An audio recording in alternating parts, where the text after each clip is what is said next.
Hi friends, welcome to SS tutorials. ఈరోజు మనం వివిధ రకాల అంశాలు వాటి గురించి అధ్యయనం చేసే శాస్త్రాల గురించి తెలుసుకుందాం. ముందుగా ప్యాథాలజీ అంటే వ్యాధుల గురించి అధ్యయనం చేసే శాస్త్రాన్ని ప్యాథాలజీ అంటారు. నెక్స్ట్ న్యూమరాలజీ, సంఖ్యల గురించి అధ్యయనం చేసేది న్యూమరాలజీ. బాటనీ అనేది మొక్కల గురించి అధ్యయనం చేసేదాన్ని బాటనీ అంటారు. హెమటాలజీ, రక్తం దాని సంబంధిత వ్యాధుల గురించి తెలియజేసేది హెమటాలజీ. హిస్టాలజీ, కణజాలాల గురించి తెలియజేసేది హిస్టాలజీ.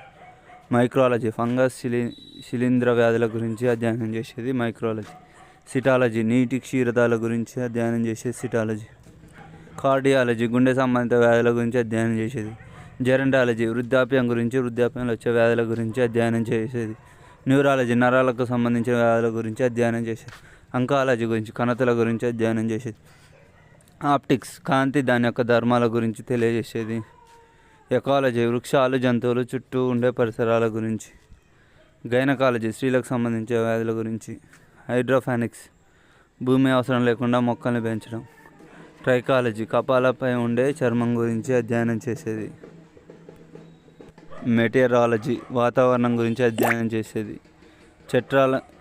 డాండ్రాలజీ, చెట్ల గురించి అధ్యయనం చేసేది. జెనెటిక్స్, జన్యువుల గురించి అధ్యయనం చేసేది. ఆర్థోపెటిక్స్, ఎముకల గురించి అధ్యయనం చేసేది. మెటలార్జీ, లోహాలు, శాస్త్ర సాంకేతికాల గురించి అధ్యయనం చేసేది. జువాలజీ, జంతువుల గురించి అధ్యయనం చేసేది. జియోలజీ, భూమి అంతర్భాగ నిర్మాణం గురించి అధ్యయనం చేసేది.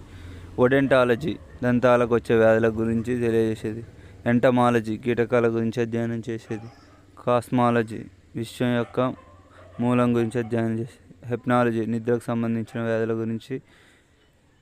క్రానియాలజీ, మెదడులోని ఎముకల గురించి. నెఫ్రాలజీ, మూత్రపిండ వ్యాధుల గురించి. ఆంథ్రపాలజీ, మానవ పరిణామ క్రమం గురించి.